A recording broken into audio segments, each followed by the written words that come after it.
오늘의 주요 뉴스입니다. 보건복지부가 전북대병원과 원광대병원 등 도내 미복귀 전공의 290명에게 면허정지 처분을 사전 통보했습니다. 복지부는 의견 진술 등의 절차를 거쳐 행정처분을 공식화할 예정입니다. 이런 가운데 전북대와 원광대가 의대 정원 증원 신청을 하자 원광대 의대학장 등 일부 교수들이 보직 사임 의사를 밝혔습니다. 익산 총선에서 여야 후보들이 군산과의 통합 추진을 주요 공약으로 내세우고 있습니다. 인구 소멸 위기를 벗어나고 지역 경쟁력을 높일 수 있는 대안으로 제시하고 있습니다. 총선 과정에서 시민 공감대가 형성될지 주목되고 있습니다. 군산 공공배달 앱인 배달의 명수를 활용하면 특별 할인 혜택을 받게 됩니다. 배달의 명수로 농축산물을 구매하면 최대 30%를, 군산 사랑 상품권을 활용하면 최대 40%까지 할인받을 수 있습니다. 익산역을 중심으로 자율주행 스마트 플랫폼이 구축됩니다. 익산시는 자율주행 관제센터와 도로 인프라를 마련해 자율주행 셔틀을 운영하고 공영주차장 5곳을 스마트 주차장으로 조성합니다.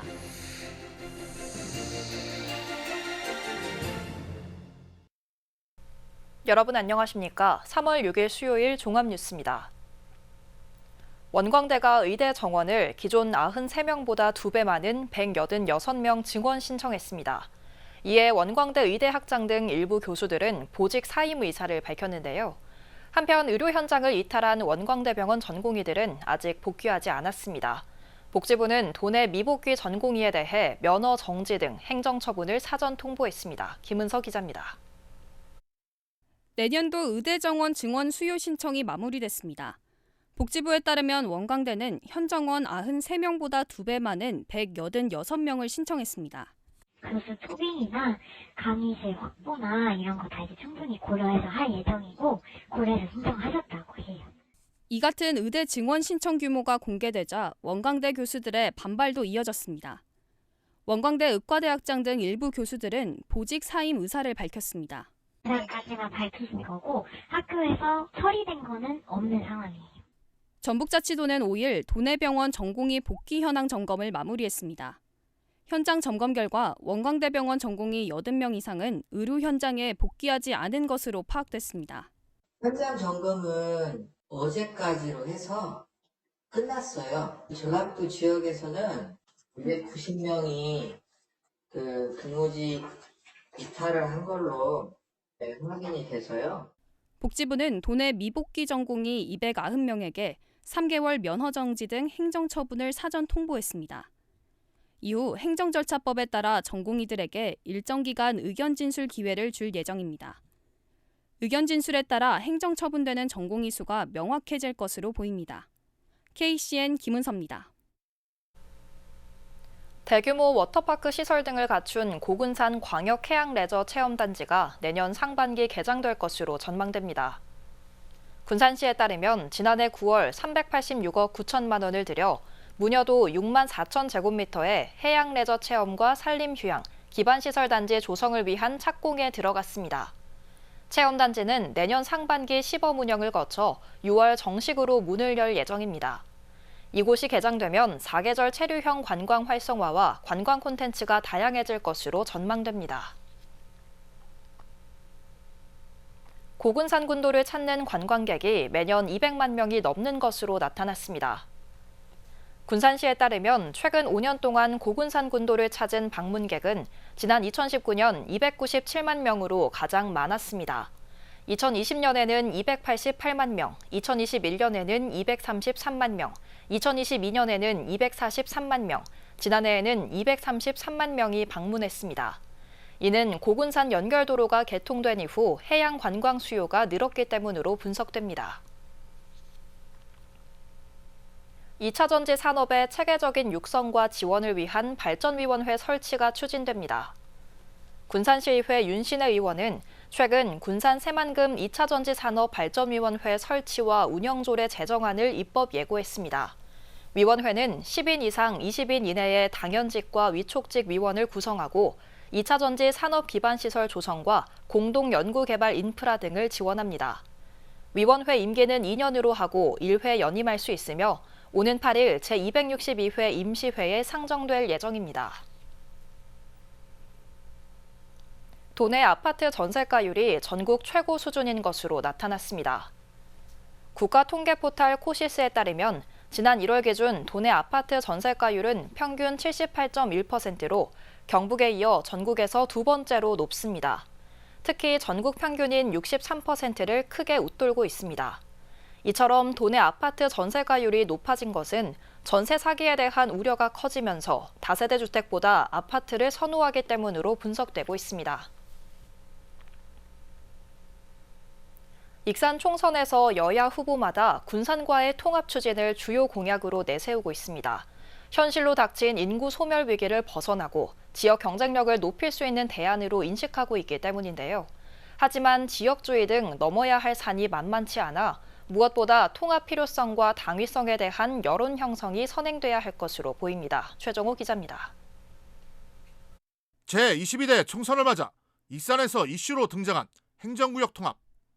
인구 소멸 위기를 벗어나고 지역 경쟁력을 높일 수 있는 대안으로 인식됐기 때문입니다. 경제와 인구 규모가 비슷하고 산업면에서 상호 보완이 가능한 군산을 대상으로 하고 있습니다. 익산시와 군산시 행정통합을 추진하여 새만금과 연계한 지방 메가시티 모델을 만들어 나가겠습니다. 사실 익산과 군산의 메가시티 구상은 수년 전부터 표면화된 상황. 익산시는 전주, 완주보다 군산과 합치는 것을 선호했습니다. 군산, 김제, 부안하고 익산하고 합한 것이 한 115만 정도. 그러면 이제 이쪽은 신성장 동력으로서. 하지만 군산의 경우 새만금 행정구역 갈등이 표출되고 있고 총선 선거구 획정으로 대야와 회원을 빼앗겼다는 쓴소리까지 나오는 등 민감한 상황. 때문에 익산과의 통합에 대해 소극적이거나 거부감을 나타내기도 합니다. 왜 그러냐면 쉽게 말해서 대야 군산 뺏겼다고 하는 사람들도 있는데 반면 지역 생존을 위해 통합이 필요하다면 익산과의 통합이 다른 지역보다 효율적이라는 찬성론도 공존하고 있습니다. 지리적으로 봤을 때 익산은 군산은 메가시티가 제가 다 같이 해서 하는 것이 낫지 않냐. 이런 가운데 총선 이후 익산에서 주도적으로 군산과의 통합을 타진하는 움직임이 본격화될 것으로 예상됩니다. 민주당 공천을 받은 이춘석 예비후보는 지역 발전을 위한 첫 번째 주제로 군산과의 통합을 내세웠습니다. 일단 군산 통합 문제를 첫 번째 지역 발전 토론 주제로 삼아서 일단발전연구원과 저희 의원실이 공동으로 그에 대해서 여러 사람들의 의견을 듣는 그런 토론회를 개최하겠습니다. 소멸 위험 지역에 포함된 익산과 군산. 총선을 맞아 익산에서 등장한 양 지자체 통합 이슈가 선거용 공약을 넘어 실질적인 행동으로 이어져 나갈지 주목되고 있습니다. KCN 최정호입니다. 군산 출신 전수미 변호사가 민주당 청년 전략직으로 선정된 서울 서대문갑 1차 심사를 통과했습니다. 민주당은 서대문갑 공모 결과 14명의 청년 후보자들이 참여해 전수미 변호사 등 5명을 선정했습니다. 이들은 내일 공개 오디션을 통해 3명을 선발한 후 9일부터 이틀 동안 권리당원과 유권자 투표를 통해 최종 후보자를 결정할 예정입니다. 군산여고를 졸업한 전 변호사는 오는 4월 국회의원 선거에서 군산 출마 도전을 포기했습니다. 익산시가 제3일반 산업단지 확장을 위한 행정 절차에 속도를 냅니다. 우선 상반기 안에 전북자치도로부터 개발계획 승인을 받을 예정입니다. 3산업단지는 27만 2천여 제곱미터가 확장될 계획이며 490억 원을 들여 오는 2026년까지 마무리 지을 계획입니다. 확장된 부지는 바이오와 화학 관련 기업이 집적화될 방침입니다. 익산에 거주하는 취약계층 노인에 대한 목욕비 지원 등이 상향됩니다. 이는 익산시의회에서 김순덕 의원이 발의한 관련 조례안이 통과됐기 때문입니다. 현재 70세 이상 취약계층 노인에게 지원되는 목욕비 및 이미용비는 분기별로 18,000원이지만 조례가 마련됨에 따라 24,000원으로 늘어나게 됩니다. 익산시가 시민안전보험 보장 혜택을 확대했습니다. 시는 폭발, 화재, 붕괴, 산사태, 감전, 대중교통 이용, 자연재해에 대한 보장 한도를 기존 1,000만 원에서 3,000만 원으로 증액했습니다. 또한 강도사고 사망과 후유장애 항목을 추가했습니다. 한편 익산시 시민안전보험 보장 항목은 스쿨존 부상치료비, 개 물림 사고 등 모두 23개입니다. 익산시가 익산역을 중심으로 자율주행 스마트 플랫폼을 구축합니다. 시는 자율주행 관제센터와 도로 인프라를 마련해 자율주행 셔틀을 운영하고 인근 공영주차장 5곳을 스마트 주차장으로 조성할 예정입니다. 오영묵 기자입니다. 익산시가 자율주행 스마트 플랫폼 구축에 나섭니다. 시는 지난해 정부의 스마트빌리지 사업 선정에 따라 194억 원을 투입해 자율주행 스마트 플랫폼 구축을 본격화합니다. 익산에 적합한 모빌리티 서비스를 구현하고 발전시키기 위해 자율주행 자동차 실증 사업을 추진할 계획입니다. 자율주행 스마트 플랫폼은 자율주행차 시범 운행 지역으로 지정된 익산역 인근 도로를 중심으로 조성됩니다. 시는 오는 12월까지 사전행정 절차를 진행하고 인프라 구축에 들어갑니다. 내년에는 자율주행 관제센터를 구축하고 자율주행센터와 CCTV 등 자율주행 서비스 제공을 위한 통신 플랫폼을 오는 2028년까지 준공할 계획입니다. 이와 함께 시민들이 자율주행 기술에 대한 이해를 높일 수 있도록 자율주행 셔틀 2대가 5개 노선을 운행합니다. 2025년부터 28년까지 4년간 자율주행 통신 인프라 구축과 자율주행 셔틀을 실증 운행할 계획입니다. 또 익산역 인근 공영주차장을 스마트 주차장으로 조성합니다. 시는 오는 12월까지 공영주차장 5곳에 지능형 CCTV를 설치해 내비게이션을 통해 실시간 주차 정보 등을 제공하고 무인 사전 정산 시스템을 구축할 예정입니다. 익산시가 자율주행 스마트 플랫폼 구축을 통해 자율주행 시대를 선도할 수 있을 것으로 기대됩니다. KCN 오형묵입니다. 익산 낭산면 논길을 달리던 승용차가 3m 아래로 추락해 운전자가 숨졌습니다. 익산경찰서에 따르면 지난 4일 밤 11시 5분쯤 낭산면 논길을 달리던 SUV 차량이 추락하면서 60대 운전자가 숨졌습니다. 사고 차량은 다음 날 아침 9시 40분쯤 인근을 지나가던 시민의 신고로 발견됐습니다.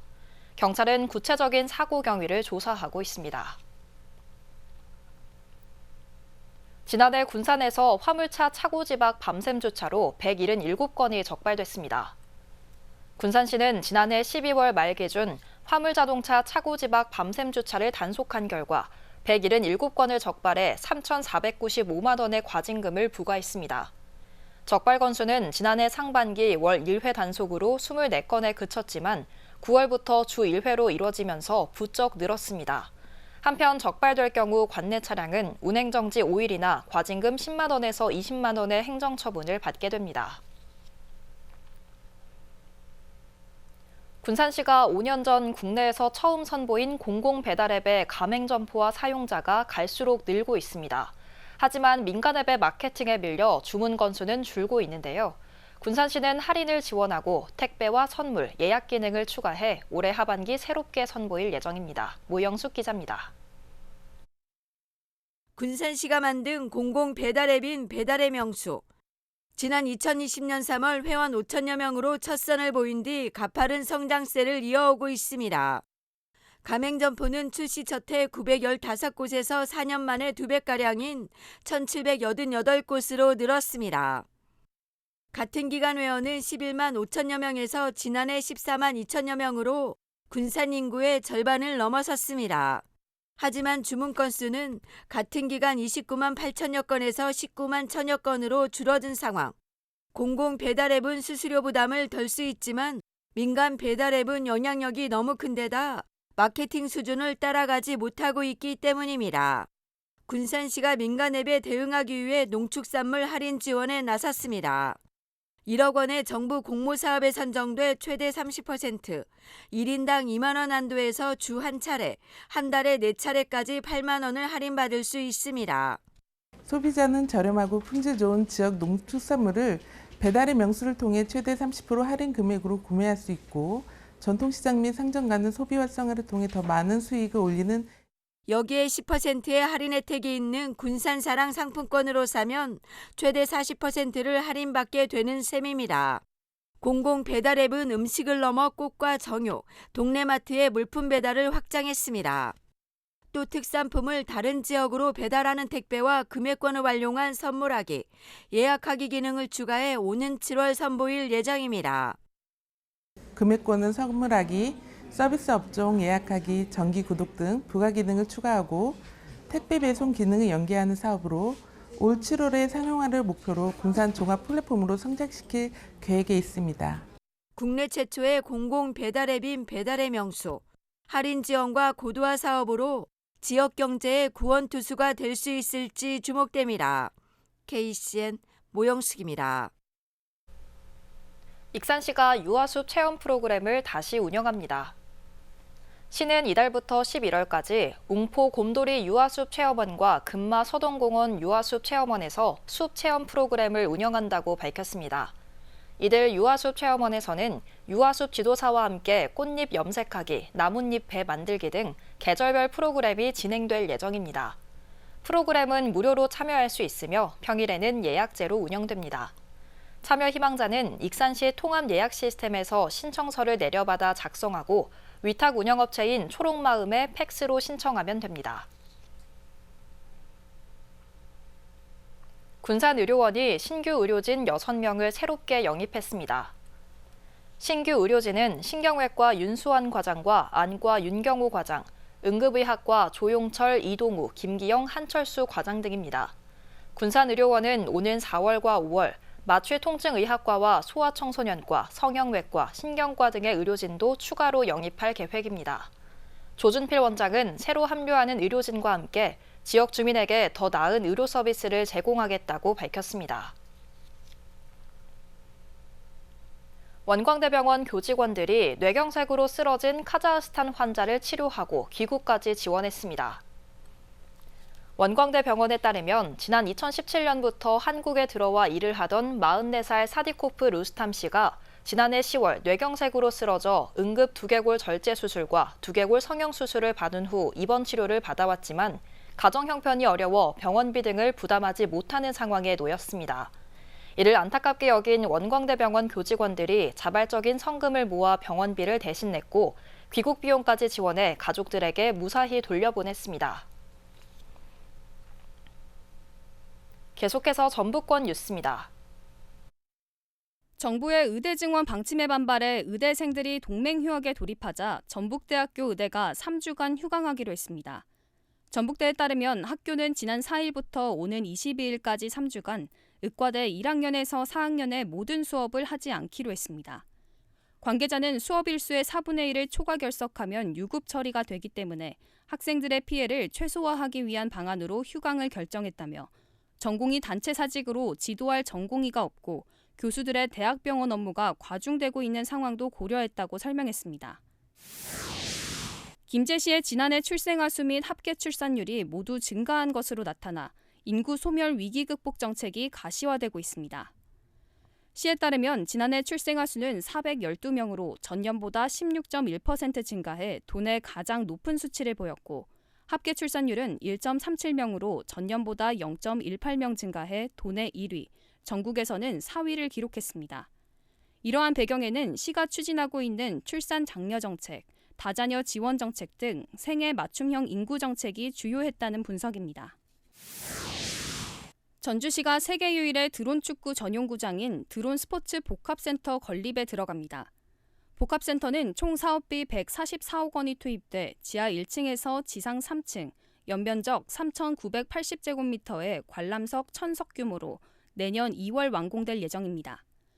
이곳에서는 내년 10월 32개국 2,500여 명이 참석한 가운데 2025 전주 드론 축구 월드컵이 열릴 예정이며 시는 앞으로 각종 국내외 드론 축구 대회를 유치하고 표준화와 기술 개발, 수출도 적극 지원할 방침입니다.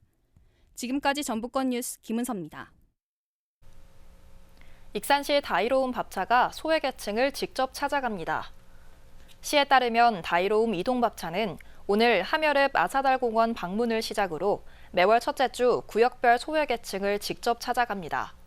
주민들은 현장에서 만든 음식을 먹을 수 있으며 복지 상담과 문화활동도 함께 즐길 수 있습니다. 전북자치도가 새만금 2차전지 인력 양성을 위해 2차전지 아카데미를 운영합니다. 이에 따라 테크노파크는 지난달 실시한 2차전지 셀 제조, 특성평가 교육을 보완해 배터리팩 설계, 배터리 부품 구조 해석 등 2차전지 관련 교육을 추가하기로 했습니다. 아카데미는 오는 11월까지 운영되며 도민이라면 고등학생부터 대학생, 재직자 등 누구나 신청 가능합니다. 다음은 우리 동네 소식입니다.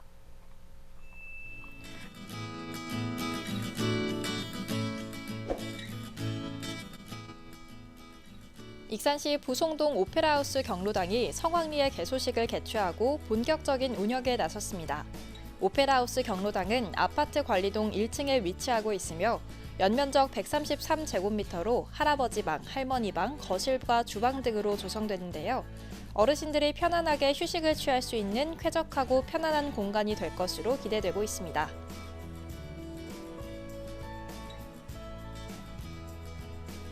군산시 소룡동 지역사회 보장협의체가 유한회사 한아름 종합공구철물마트에 착한 가게 20호점 현판을 전달했습니다. 신준우 대표는 소외된 이웃을 대상으로 정기적으로 기부를 하기 위해 착한 가게에 가입하게 됐다며 작지만 어려운 이웃에게 의미 있는 도움이 됐으면 한다고 말했습니다.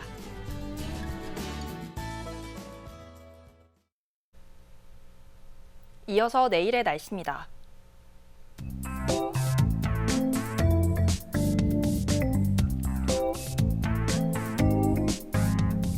내일 전북은 대체로 맑은 가운데 찬 공기가 남하하면서 낮부터는 쌀쌀해지겠습니다.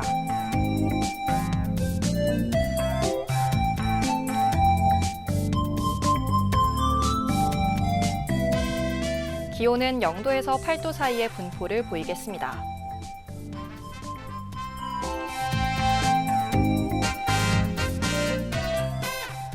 군산은 대체로 맑은 가운데 7도까지 오르겠습니다.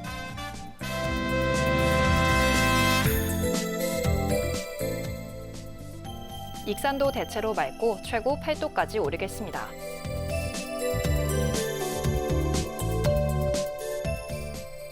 바다의 물결은 0.5에서 2m 사이로 일며 잔잔하겠습니다. 날씨였습니다.